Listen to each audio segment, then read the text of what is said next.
Hi ಎಲ್ಲೋ ಎಲ್ರಿಗೂ ನಮಸ್ಕಾರ.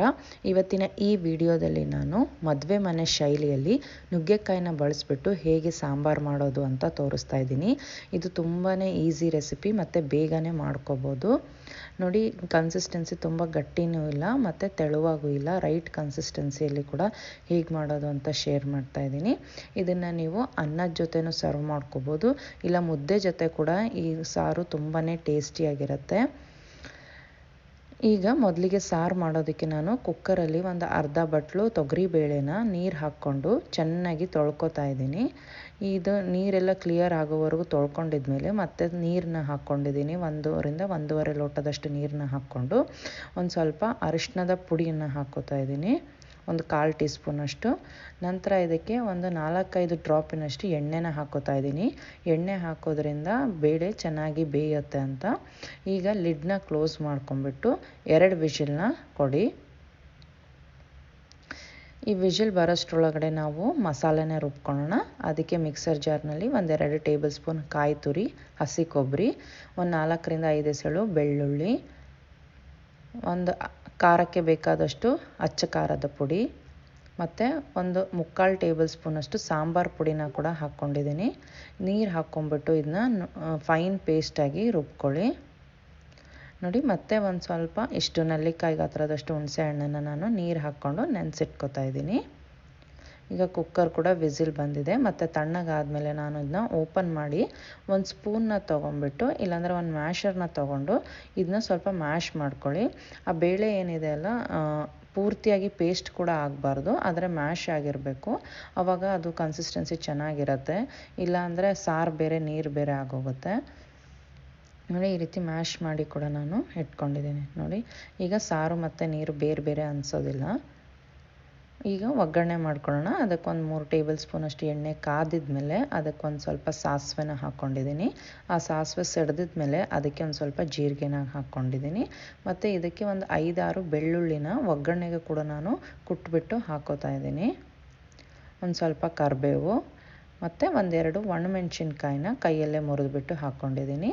ಈ ಬೆಳ್ಳುಳ್ಳಿ ಒಂಚೂರು ಕೆಂಪಗಾಗಬೇಕು, ಅಷ್ಟು ಇದನ್ನ ಸ್ವಲ್ಪ ಫ್ರೈ ಮಾಡ್ಕೊಳ್ಳಿ.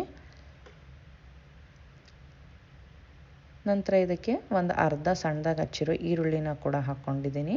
ಈ ಈರುಳ್ಳಿ ಒಂದು ಸ್ವಲ್ಪ ಚೆನ್ನಾಗಿ ಫ್ರೈ ಆಗಿದ್ಮೇಲೆ ನಾನು ಹಚ್ಚಿ ತೊಳ್ಕೊಂಡಿರೋ ನುಗ್ಗೆಕಾಯಿನ ಹಾಕ್ಕೋತಾ ಇದ್ದೀನಿ. ನುಗ್ಗೆಕಾಯಿನ ಒಗ್ಗರಣೆಯಲ್ಲಿ ಚೆನ್ನಾಗಿ ಫ್ರೈ ಮಾಡ್ಕೊಳ್ಳಿ. ಮತ್ತು ಈ ರೀತಿ ಬೇಯಿಸ್ಕೊಳೋದ್ರಿಂದ ರೈಟಾಗಿ ಬೆಂದಿರುತ್ತೆ. ಒಂದೊಂದು ಸತಿ ಕುಕ್ಕರಲ್ಲಿ ಭಾಳನೇ ಬೆಂದ್ಬಿಟ್ಟು ಅದು ಸಿಪ್ಪೆ ಎಲ್ಲ ಬಿಟ್ಕೊಂಡ್ಬಿಡುತ್ತೆ. ಎಣ್ಣೆಯಲ್ಲಿ ಚೆನ್ನಾಗಿ ಫ್ರೈ ಮಾಡ್ಕೊಂಡಷ್ಟು ನುಗ್ಗೆಕಾಯ್ದು ಟೇಸ್ಟ್ ಕೂಡ ಚೆನ್ನಾಗಿರುತ್ತೆ. ನೋಡಿ, ಚೆನ್ನಾಗಿ ಫ್ರೈ ಆಗಿದ್ಮೇಲೆ ಇದಕ್ಕೆ ನಾನು 2 ಟೊಮೆಟೊನ ಸಣ್ಣದಾಗಿ ಹಚ್ಕೊಂಡು ಹಾಕ್ಕೋತಾ ಇದ್ದೀನಿ. ಈ ಟೊಮೆಟೊ ಒಂದು ಸ್ವಲ್ಪ ಸಾಫ್ಟ್ ಆಗೋವರೆಗೂ ಫ್ರೈ ಮಾಡಿಕೊಂಡು ಇದಕ್ಕೆ ಒಂದು 3/4 ಲೋಟದಷ್ಟು ನೀರನ್ನು ಹಾಕ್ಕೊಂಡು ಲಿಡ್ ಕ್ಲೋಸ್ ಮಾಡಿಬಿಟ್ಟು ಆ ನುಗ್ಗೆಕಾಯಿ ಬೇಯೋಷ್ಟು ಹೊತ್ತು ಲಿಡ್ನ ಕ್ಲೋಸ್ ಮಾಡಿ ಬೇಯಿಸ್ಕೊಳ್ಳಿ. ಮಧ್ಯದಲ್ಲಿ ತೆಗೆದು ನೋಡ್ತಾಯಿರಿ. ನನಗೆ ಇದು 10 ನಿಮಿಷ ಹಿಡಿತು ನುಗ್ಗೆಕಾಯಿನ ಬೇಯೋದಕ್ಕೆ. ಈಗ ನೋಡಿ, ಲಿಡ್ನ ಓಪನ್ ಮಾಡಿ ನುಗ್ಗೆಕಾಯಿ ಮತ್ತು ಟೊಮೆಟೊ ಎಲ್ಲ ಚೆನ್ನಾಗಿ ಬಂದು, ಟೊಮೆಟೊ ಎಲ್ಲ ಸ್ವಲ್ಪ ಸಾಫ್ಟ್ ಆಗಿದೆ ಮತ್ತು ನುಗ್ಗೆಕಾಯಿ ಕೂಡ ಕರೆಕ್ಟಾಗಿ ಬೆಂದಿದೆ. ಈಗ ನಾವು ಬೇಯಿಸಿ ಮ್ಯಾಶ್ ಮಾಡ್ಕೊಂಡಿರೋ ತೊಗರಿಬೇಳೆನ ಇದಕ್ಕೆ ಮಿಕ್ಸ್ ಮಾಡ್ಕೊಳ್ಳೋಣ.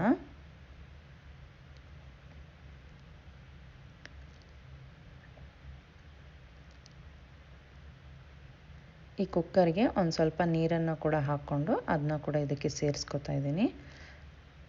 ಈಗ ಇದನ್ನ ಚೆನ್ನಾಗಿ ಮಿಕ್ಸ್ ಮಾಡ್ಕೊಳ್ಳಿ. ಆ ಬೇಳೆ ಎಲ್ಲ ಬೇಳೆ ಎಲ್ಲ ಚೆನ್ನಾಗಿ ಮಿಕ್ಸ್ ಆಗಿದ್ಮೇಲೆ ಇದಕ್ಕೆ ನಾವು ರುಬ್ಕೊಂಡಿರೋ ಕಾಯಿ ಮತ್ತು ಬೆಳ್ಳುಳ್ಳಿ, ಸಾಂಬಾರು ಪುಡಿ, ಖಾರದ ಪುಡಿ ಪೇಸ್ಟ್ನ ಇದಕ್ಕೆ ಹಾಕೋತಾ ಇದ್ದೀನಿ.